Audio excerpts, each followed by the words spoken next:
Hello दोस्तों, welcome to my YouTube channel boys यानी कि बायोलॉजी ऑन योर स्क्रीन। तो लास्ट क्लास में अपन ने सॉल्यूशन यानी कि विलियन चैप्टर के बारे में बात किया था और आज अपन उसी को कंटिन्यू कर रहे हैं। ये उसकी थर्ड क्लास है। उससे पहले की जो भी क्लास हुई है वो आप एक बार ज़रूर देखिए। और आज अपन बात करेंगे नेक्स्ट जो भी टॉपिक आएंगे उनके बारे में। तो एक बार मैं आपको रिवाइज करवा देता हूँ। और अगर आपको ये वीडियो अच्छी लगी तो वीडियो को लाइक कीजिए, चैनल को सब्सक्राइब कीजिए और अपने जो भी साथी हैं उनको ये वीडियो शेयर कीजिए। सीबीएसई वाले और आरबीएसई वाले दोनों के लिए बोर्ड क्लास के लिए है ये। तो चलिए अपन देखते हैं। तो देखो, एक बार मैं वैसे आपको रिवाइज करवा देता हूँ अपन ने अब तक क्या क्या पढ़ा।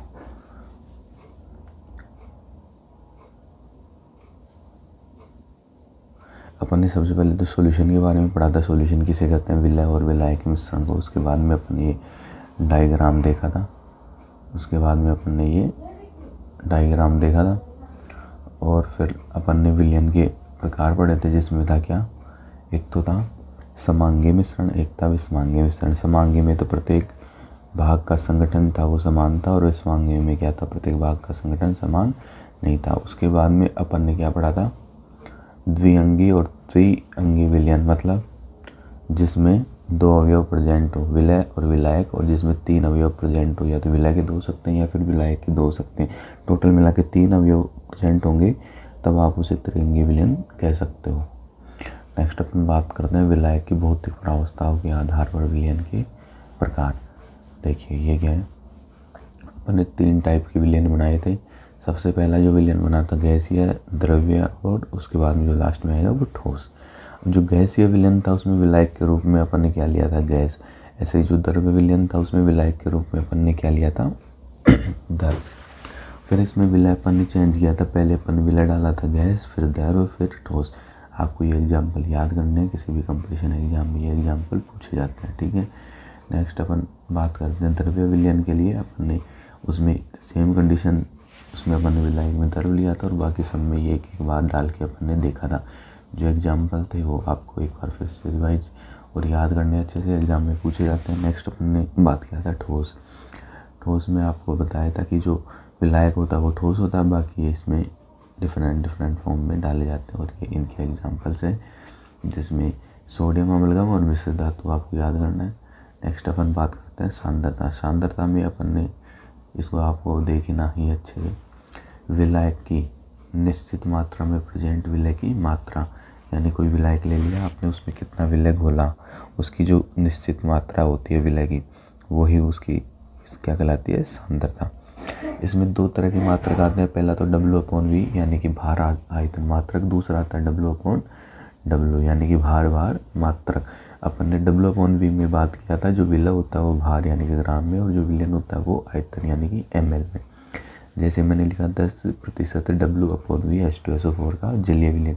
तो इसका मतलब जब भी आपको कोई क्वेश्चन में ऐसा लिखा हुआ मिले तो आपको इसका मतलब क्या निकालना है, 10 ग्राम H2SO4 100 ml विलयन में प्रेजेंट है। ऐसे ही बात करते हैं W/W की, यानी कि भार मात्रक। विलय को भी अपने को भार यानी ग्राम में लेना है और विलायक को भी अपने को भार यानी कि ग्राम में लेना है। जैसे आपको किसी भी क्वेश्चन में या एग्जाम्पल में दे रहे कि 10% W/W H2SO4 का विलयन, तो आपको इसका मतलब क्या निकालना है, 10 ग्राम H2SO4 100 ग्राम विलयन में प्रेजेंट है। नेक्स्ट देखो, अपन ने जो W/V था उसके अपन ने दो पढ़े थे। पहला था अपन ने जो पढ़ा था वो था मोलरता, यानी कि M बराबर विलय के मोल और अपन विलयन का आयतन लीटर में, क्योंकि M/V था तो ये आयतन आ जाएगा। और मोल निकालने के तीन सूत्र होते हैं, N बराबर M/MW और N/Na, और लास्ट में होता है V/22.4 जब आयतन दिया हुआ हो किसी भी गैस के लिए। नेक्स्ट जो सूत्र फॉर्म वाला सूत्र जो निकल के आता है वो M का क्या आता है, W बराबर स्मॉल w इंटू 1000 D/M। ये कन्वर्टिंग है, जो आप एक बार देख लेना, लास्ट क्लास में मैंने बता दिया था। उसके बाद में अपन ने नॉर्मलता पढ़ा था। इस बार क्या आ गया, विलय के ग्राम तुल्यांक। और ग्राम तुल्यांक कैसे निकालते हैं, विलय के ग्राम में भार बटे तुल्यांक की भार, और तुल्यांक की भार को निकालने के लिए मैंने अलग से सूत्र बताया था। जैसे अणुभार बटे अम्लता या क्षारकता। अम्लता किसके लिए डिफाइन होगी? क्षार के लिए। और क्षारकता किसके लिए डिफाइन होगी? अम्ल के लिए। तो ये आपको अच्छे से देख लेना। आज जो अपन बात करने वाले हैं वो किसकी बात करने वाले हैं? अपन ने W/W भार आयतन पढ़ा था, उसमें जो पहला था वो था द्रव्यमान प्रतिशत, ये अपन ने देख ही लिया था। अब देखो आज इसी की बात करेंगे, तो अपन नोट्स पे आते हैं। द्रव्यमान प्रतिशत,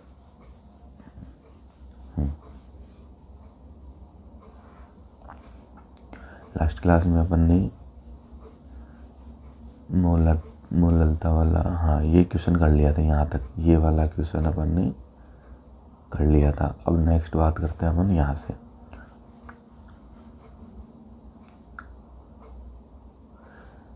W/W की नेक्स्ट जो आती है मोललता। मोलरता और मोललता दोनों अलग अलग है। वहाँ पे कैपिटल M था, यहाँ पे स्मॉल m है, ठीक है ना।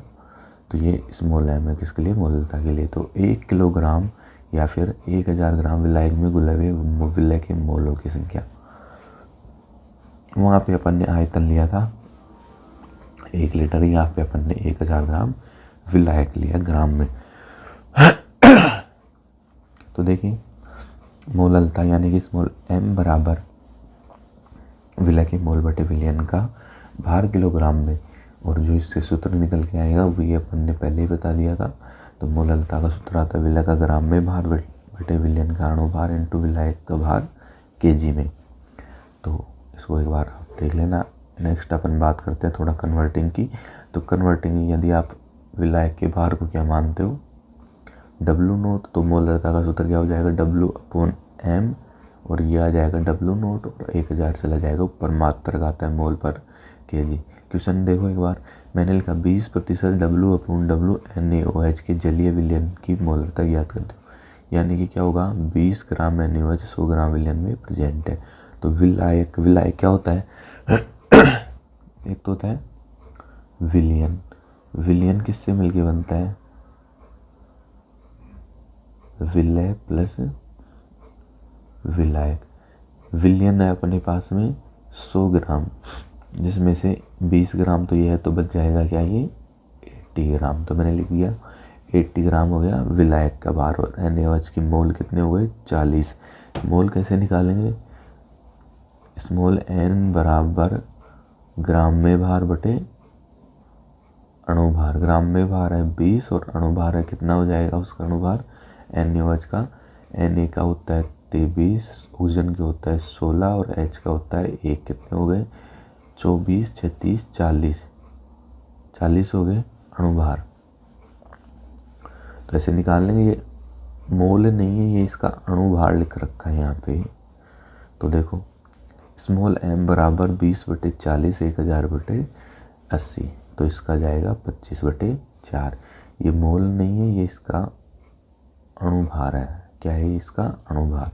मोल तो आप इस फॉर्मूला से यहाँ से निकाल लोगे, 1/2 मोल आ जाएंगे, ठीक है। नेक्स्ट अपन बात करते हैं जो दूसरा जो इसका प्रकार आता है वो होता है द्रव्यमान प्रतिशत। गला खराब है सुबह में। द्रव्यमान प्रतिशत को देखो, विलयन के 100 भार भागों के, जब भी आप प्रतिशत निकालते हो उसका मतलब क्या निकालते हो? आप 100 को एज्यूम मानते हो, 100 को मेन क्राइटेरिया मानते हो, जिसमें से आपको बताना होता है कि इसने जो भी आपने, जैसे मान लीजिए 1000 नंबर लिए हैं, तो उन 1000 नंबर को आपको किसके बराबर मानना है? 100 के बराबर। मान लीजिए आपने 50 लिया तो 50 को आपको किसके बराबर मानना है? 100 के बराबर। और फिर उसमें से आपको बताना होता है कि कितना कुछ नंबर आए हैं, कितना कुछ परसेंटेज बना है। तो देखो विलयन के 100 भार भागों में उपस्थित विलय के भार भागों की संख्या द्रव्यमान प्रतिशत कहलाती है। जैसे द्रव्यमान प्रतिशत बराबर विलय के भार बटे विलयन का भार इंटू 100। अपन को 100 मानना है। उसके बाद में नेक्स्ट जो आता है ppm और ppb। ppm और ppb पार्ट्स पर मिलियन, ये मिलियन है, और ये होता है पार्ट्स पर बिलियन। मिलियन में कितना होता है? इकाई, दहाई, सैकड़ा, हजार, 10,000, लाख और 10 लाख। 1 मिलियन बराबर 10 लाख। मैंने लिखा 1 2 3 4 5 6, तो 10 के बाद 6 लिख सकता हूँ। तो इसको यहाँ 10 के बाद 6 से गुणा करके वही सूत्र अप्लाई कर दो यहाँ बिलियन आ गया, बिलियन में क्या होता है 1 करोड़, तो इसको 10 की घात 9 लिख सकते हो आप, ठीक है। अब नेक्स्ट लिखते हैं मोलविन। मोलविन थोड़ा इम्पोर्टेंट है, काफ़ी जगह काम भी आता है KTG वगैरह में, तो आप इसको अच्छे से देखो एक बार। विलयन में उपस्थित किसी विलय के अवयव के मोल तथा विलयन में उपस्थित सभी अवयवों की कुल मोल, यानी कि आपने विलयन ले लिया, ये मान लीजिए कोई विलयन है, इसमें 2-3 टाइप के कोई भी पदार्थ हैं, ठीक है। अब इनके टोटल मोल 10 है, टोटल 10 है, अब एक के 5 है, एक के है 5, या फिर एक के 8 है और एक के है 2, तो टोटल 10 हो गए। तो आपको किसी एक के मोल निकालने हैं, तो जैसे 2 वाले को निकालना है तो 2/10 करके निकाल सकते हो आप। 8 वाले को निकालते हो 8/10, यानी कि टोटल में से आपको उनका भाग देना है। जैसे विलयन में उपस्थित किसी अवयव के मोल तथा विलयन में उपस्थित सभी अवयवों की कुल मोलों का अनुपात मोलविन कहलाती है। माना एक विलयन में 2 घटक उपस्थित है, A और B, इनमें से एक मोल, इनके एक मोल मतलब Na, दूसरे के है B, तो मोलविन एक के लिए तो जाएगी X से, मोलविन को X से डिनोट कर दें, तो Na यानी कि उसके एक के मोल और टोटल मोल। ऐसे ही दूसरे का निकालेंगे तो दूसरे के मोल, टोटल मोल। और दूसरा वाला, ये वाला थोड़ा याद रखना, क्वेश्चन सोल्व करने के लिए हेल्प करेगा। यदि विलयन में n अवयव यानी कि बहुत सारे अवयव उपस्थित होते हैं तो उन सब का योग 1 के बराबर होता है, अर्थात विलयन में उपस्थित सभी अवयव की मोल भिन्नों का योग कितना होता है? 1 होता है। एक क्वेश्चन से समझते हैं अपन। नेक्स्ट क्वेश्चन नंबर है 6। इससे पहले मैंने आपको 5 क्वेश्चन करवाए हैं। हाँ, नेक्स्ट बात करते हैं अपन एक क्वेश्चन की। क्वेश्चन में मैंने लिखा है कि 64 ग्राम CH3OH और 90 ग्राम जल में घुला हुआ है, तो प्रत्येक अवयव के मोल में ज्ञात कीजिए। सबसे पहले तो इसका अपने को क्या निकालना है? मोल निकालना है। तो मोल कैसे निकालते हैं? ग्राम में भार बटे अणुभार, यानी कि इसका ग्राम में भार कितना है? 64 ग्राम, और अणुभार कितना होता है? 32। इसका होता है 12, इसका हो गया 3, इसका हो गया 16, इसका हो गया 1, तो 4 और 16 20, और 20 और इसके कितने हो गए टोटल? टोटल हो गए इसके 12 32, ठीक है। 20 और 12 32, तो इसके मोल आ गए 2। ऐसे इसके कितने मोल आ गए? H2 का भार बटे उसका अणुभार। H2 का भार कितना दिया है? 90, और अणुभार कितना दिया है? 5 मोल, तो इसके मोल आ गए। मोल निकालने के बाद अपने को मोल बिन अपन आसानी से निकाल सकते हैं। मोल बिन कैसे निकालते हैं? XA बराबर Na/Na प्लस Nb, एक के मोल और उसके टोटल मोल। दूसरे में ऐसे निकाल लेंगे, दूसरे के मोल उसके टोटल मोल, तो ये आ जाएगा। आसान है, थोड़ा सा देख लेना। नेक्स्ट जो अपन बात करते हैं, अपन पढ़ेंगे आज द्रवों की ठोसों की द्रवों में मिलेता। मतलब आज जो अपन 3 ऐसे टॉपिक होते हैं, ठोसों की द्रव्य में मिलेता, और उसके बाद में होती है गैसों की द्रव्यों में मिलेता, और उसके बाद में होती है द्रवों की द्रव्यों में मिलेता। आज अपन जो फर्स्ट जो बात करते हैं वो है ठोसों की द्रवों में विलेयता। इसमें जो पहला आता है वो है संतृप्त विलयन, और दूसरा जो आता है वो आता है असंतृप्त विलयन। संतृप्त विलयन में क्या होता है? देखो, वह विलयन जिसमें नियत तापमान पर विलय की ओर अधिक सांद्रता नहीं घोली जा सकती है। संतृप्तता से यानी कि सैचुरेशन से आप क्या समझते हो? सैचुरेशन मतलब पूर्ण होना।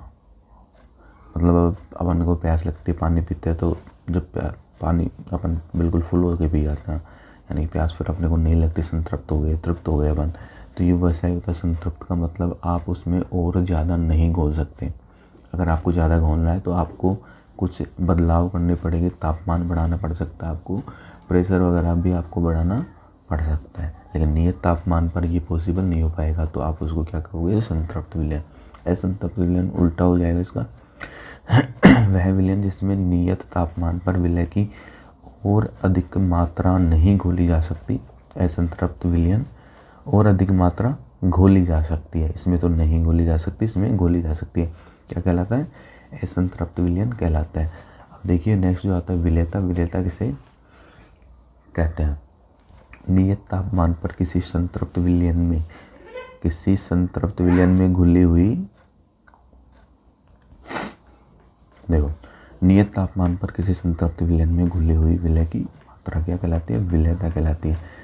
अब देखो, जो अपन ठोसों की द्रवों में विलयता यानी कि द्रवों में ठोस को कैसे घोल सकते हैं, उसके लिए एक सिद्धांत दिया जाता है, समान समान को घोलता है। ये बहुत जगह काम आएगा, बहुत जगह तो क्या हमेशा ही काम आने वाला है, याद रखना इसको। कैसे? इसका मतलब क्या होता है, यानी कि आयनिक यौगिक ध्रुवीय विलायकों में तथा सहसंयोजी यौगिक अध्रुवीय विलायकों में सरलता से विलय हो जाता है। इसका मतलब क्या होता है?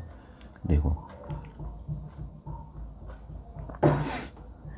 जैसे जो आयनिक यौगिक होते हैं, आयनिक यौगिक का बेस्ट एग्जांपल होता है NaCl। जब आप इसको तोड़ते हो तो ये आयनों में टूटेगा, किसमें?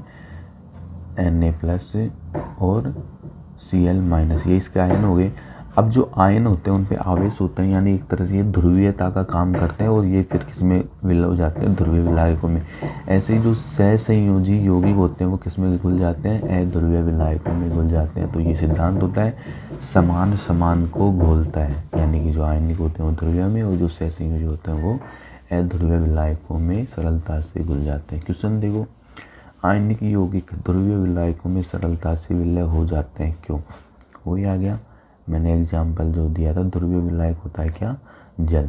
तो इसमें ये जो विपरीत आवेश होते हैं एक दूसरे को आकर्षित करते हैं और इस वजह से आसानी से इसमें घुल जाते हैं। लिखा है मैंने लैंग्वेज, जब आयनिक यौगिकों को ध्रुवीय विलायकों में घोला जाता है तो इनके विपरीत आवेशित कणों के मध्य आकर्षण, ये वाला आकर्षण उत्पन्न हो जाते हैं, इसलिए आयनिक यौगिक अपने आयनों में टूटकर सरलता से विलय हो जाते हैं। नेक्स्ट अपन बात करते हैं विलयता को प्रभावित करने वाले कारक। पहला होता है जल योजन एंथैल्पी, दूसरा होता है विलायकन एंथैल्पी, तीसरा होता है जालक ऊर्जा। जल योजन एंथैल्पी क्या होते हो? जब आप किसी ठोस को पानी में घोलते हो और उस दौरान जो ऊर्जा रिलीज होती है उसी को कहते हो आप जल योजन एंथैल्पी। जल जैसे ही उन अणुओं से जुड़ेगा तो ऊर्जा रिलीज होगी, उसको बोलोगे आप जल योजन एंथैल्पी। देखो, 1 मोल आयनिक ठोस को जल के अणुओं से बंधित होने पर बाहर निकलने वाली ऊष्मा की मात्रा जल योजन एंथैल्पी कहलाती है। सिंपल सा मतलब ये निकालो कि जब आप किसी भी पदार्थ को किस में घोलते हो? पानी में घोलते हो, और उस दौरान जो ऊष्मा निकलती है उसको क्या कहते हो आप? जल योजन एंथैल्पी। ऐसे जो दूसरा होता है विलायकन एंथैल्पी, ये क्या होता है? 1 मोल आयनिक ठोस को ध्रुवीय विलायकों में घोलने पर बाहर निकलने वाली ऊष्मा, एंथैल्पी का मतलब ऊष्मा। तीसरा होता है जालक ऊर्जा। 1 मोल ठोस को अवयवी कणों में पृथक करने, यानी कि जैसे मान लीजिए NaCl है, आपको इसको किसमें तोड़ना है? Na+, ये Cl-, ये इसके अवयवी कण है। तो इन अवयवी कणों में पृथक करने के लिए आवश्यक ऊर्जा की मात्रा क्या कहलाती है? जालक ऊर्जा कहलाती है। तो देखो, जो पहला मैंने 3 नोट लिखा, आपको याद रखना। पहला क्या लिखा है मैंने नोट? जल योजन एंथैल्पी का मान यदि ज़्यादा होता है, यानी कि जो जब आप इस चीज़ को पानी में घोलते हो उस दौरान जो ऊर्जा ज़्यादा निकलती है वो किससे ज़्यादा हो? जालक ऊर्जा से ज़्यादा हो। जालक ऊर्जा क्या है? अवयवी कणों में तोड़ने के लिए आवश्यक ऊर्जा की मात्रा। यानी कि NaCl को जब आप घोलते हो तो ये पानी में टूटेगा तभी तो घुलेगा, और तोड़ने के लिए आवश्यक ऊर्जा है 5, और जब ये टूट जाएगा पानी के साथ घुल जाएगा तो तब निकलेगी ऊर्जा 10, यानी कि आपको ऑल ओवर 5 इसमें से घटा दो, 5 बचेगा, यानी कि ये प्रोसेस हो सकती है। तो ठोस की द्रव्य में विलयता बढ़ती है। लेकिन उल्टा हो जाए कि जालक ऊर्जा से कम है, 5 चाहिए, और अगर इस 5 तो इसको तोड़ने के लिए चाहिए, लेकिन रिलीज कितनी हो रही है? 3 ही। तो ऐसी स्थिति में ये वाली प्रोसेस नहीं होगी, क्योंकि घाटे का सौदा है। अरे आप 5 दे रहे हो, आपको 3 लौट आ रहा है, तो घाटे का सौदा ही है। और यदि आप किसी को 5 दे रहे हो, आपको 10 दे रहा है, तो आप कहेगा लो भैया 5 ले लो, 10 दे दो हमको दो। तो देखो, जल योजन एंथैल्पी का मान जालक ऊर्जा से यदि कम होता है तो ठोस की द्रव्य में विलयता क्या हो जाती है? घट जाती है। नेक्स्ट अपन जो बात करते हैं वो होता है विलायक का परावैद्युतांक बढ़ने पर ठोसों की जल में। परावैद्युतांक क्या होता है? परावैद्युतांक होता है एक तरह से आप इनको ये ध्रुवीयता ही समझो कि किसी भी पानी या विलायक का जो परावैद्युतांक होता है वो घोलने की जो क्षमता होती है उसी को आप क्या कहते हो? परावैद्युतांक कहते हो। नेक्स्ट अपन एक क्वेश्चन लेते हैं।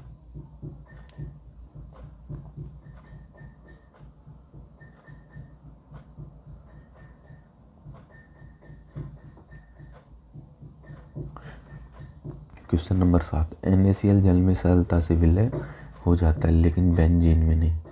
देखो, घोलने का जो अभी जो मैंने मेथड बताया, सामान को घोलता है तो जल में घुल जाता है, क्यों, जल क्या है, एक ध्रुवीय है, लेकिन बेंजीन क्या है, एक अध्रुवीय। तो देखो NaCl आयनिक ठोस है, इसलिए यह ध्रुवीय विलायकों में विलय हो जाता है तथा अध्रुवीय विलायक बेंजीन क्या है, अध्रुवीय में तो सरलता से विलय नहीं हो पाता है, और जल का परावैद्युतांक भी उच्च होने के कारण NaCl सरलता से विलय हो जाता है। ठीक है। चौथा जो है वो क्या है, तापमान। तापमान का सीधा सा अर्थ ये देखो कि देखो ठोस प्लस आपने द्रव आपने मिक्स किया तो विलयन बना और उससे निकली ऊष्मा। तो देखो लासा तेलीय यानी कि तापमान बढ़ाने पर लासा तेलीय एक रूल्स होता है जो आप 11th क्लास में पढ़ते हो कि नियम साम्य अवस्था के लिए दिया जाता है कि नियमानुसार साम्य पश्चिम दिशा में विस्थापित हो जाता है, अर्थात ठोस की विलयता घटती है। मतलब क्या है, ये अपन ऐसे करेंगे, नेक्स्ट में पढ़ लेंगे, थोड़ा सा समझाने का है। तो तापमान वाला यहाँ से अपन नेक्स्ट क्लास में पढ़ेंगे। और अगर आपको ये वीडियो अच्छी लगी है तो वीडियो को लाइक कीजिए, चैनल को सब्सक्राइब कीजिए और अपने दोस्तों को भी शेयर कीजिए। नेक्स्ट क्लास में मिलते हैं, तब तक के लिए जय हिंद और जय भारत। ठीक है।